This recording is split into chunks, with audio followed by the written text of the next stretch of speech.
afternoon, the world at noon. I am Adeniyi Kehinde. APC Oyetola submit petition before Osun Election Tribunal. Libya armed groups clash in Tripoli. Deadly bomb attack hits Afghan capital. The chairman of All Progressive Congress APC in Osun State, Southwest Nigeria, Prince Gboyega Famodu, said that the decision of the party to file in petition challenging the outcome of the July 16th gubernatorial election was born out of the party's commitment towards justice, fairness, and ethical disposition. Prince Famodu gave the perception in Osogbo, the state capital, during the presentation of the petition to the Osun State Election Petition Tribunal.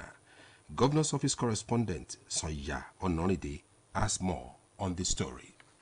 The All Progressive Congress in the state of Osun has formally filed a petition challenging the outcome of the July 16 gubernatorial election at the Election Petition Tribunal sitting in the State High Court, Okefia, Osogbo, the state capital. The party objected the result declared by the Independent National Electoral Commission in the said election, which scored Senator Ademola Adeleke 403,371 votes against 375,027 votes for the incumbent governor, Mr. Adegboyega Oyetola, as announced by the Commission Chief Returning Officer, Professor Oluwatoyin Ogundipe. Governor Oyetola, who was accompanied by his wife, Mrs. Kafayat Oyetola, the Deputy Governor, Mr. Benedict Alabi, the Speaker of the State House of Assembly, Honorable Timothy Oweye, the State Chairman of the All Progressive Congress, Prince Gboyega Famodu, as well as members and party stalwarts of the All Progressive Congress from across the state, was assisted by the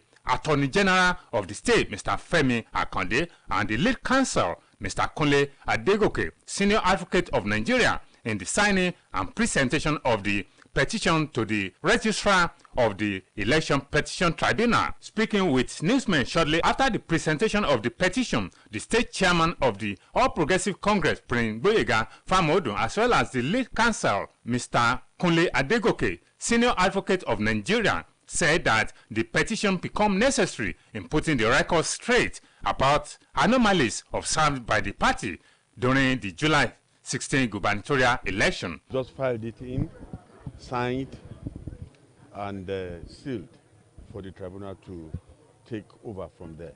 We have the advice of our legal personnel.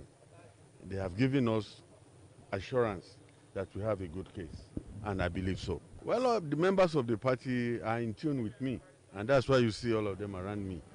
A lot of people are here today believing that we have a good case, and I think by the grace of God, we will have a cause to jubilate at the end of the day. We are here to file the petition on behalf of the Governor, Alhaji Isiaka Oyetola, and All Progressives Congress. The petition has been filed and it has been received by the registry of the tribunal. In the next few days, activities will be in top gear with respect to the proceedings of the tribunal. So we are here with the petition, which has fundamental grounds upon which we believe that the election ought to have been returned in favor of Alhaji Isiaka Oyetola and All Progressives Congress. The party reiterated its resolve to pursue the petition to a logical conclusion within the legal means prescribed by the Constitution and ascertain the facts surrounding the conduct of the gubernatorial poll. From the Governor's Office, Sonya Ononide reporting. Tensions have been rising for months in Libya as two prime ministers are vying for power, raising fears of renewed conflicts 2 years after a landmark truce ended a renewed attempt by Eastern Lib military chief Khalifa Haftar to seize Tripoli by force. The latest violence is between armed groups loyal to Prime Minister Abdul Hamid Deba, head of unity government based in Tripoli, and others, following his rival Fatih Bashanga, named in February as Prime Minister by a parliament based in Libya's eastern region after he made a pact with Haftar. Meanwhile, there were no immediate reports of casualties, but the fight ended when another group called the 444 Brigade intervened to mediate. The transitional government had a mandate to lead the country to elections last December, but they never took place due to divisions over the roles and presence of controversial candidates. Incoming U.S. Ambassador to Kenya, Mrs. Margaret Whiteman, has expressed confidence that Tuesday's general election will be free and fair. Her remarks comes after Vice President William Ruto claimed there were attempts to rig the election. During the presentation at State House, Mrs. Whiteman pledged to use her experience to increase bilateral trade and investment ties between the two countries, noting that Kenya is a dynamic economic engine and technology leader in East Africa. William Ruto alleged that nearly 1 million voters mailing from his strongholds have been irregularly removed from the voters' register. However, Independent Electoral and Boundaries Commission Chairman Wafula Chebukati dismissed the claims, saying data of all voters is intact. This is the World at Noon, coming to you from Osun State Broadcasting Corporation, Ile-Awiye Okebale Osogbo. Voice of the West, now a mid-news message. It is only when everyone works hard that the nation can record a sustainable growth. Contribute your quota.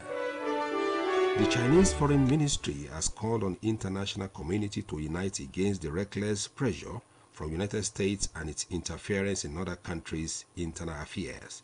The Chinese ministry explained that if the international community ignores the call, the world will return to the law of the jungle and Washington will use force more recklessly to bully other countries. The Chinese Foreign Ministry quoted China's Foreign Minister Wang Yi as saying that the world cannot allow the United States to take steps of domineering again. China's top diplomat said Pelosi's recent visit indicates that the U.S. authorities disregarded the position of other countries which have been constantly protesting against the White House over attempts to encroach over their sovereignty. Mr. Wang Yi stressed that the United States grossly violates its commitment by seriously jeopardizing peace and stability in Taiwan Passage. He described as transparent and professional the drills being conducted by the Chinese People's Liberation Army around Taiwan, saying those were in line with domestic and international laws. Thousands of Bangladeshi have besieged petrol stations across the country after the government raised prices by as much as 52%, the largest jump on record on the back of higher oil prices. Energy Minister Nasrul Hamid told reporters that the decision was driven by global markets. Demonstrators said the increases would disproportionately eat the country's millions of poor people who use diesel to power transport and farming irrigation pumps.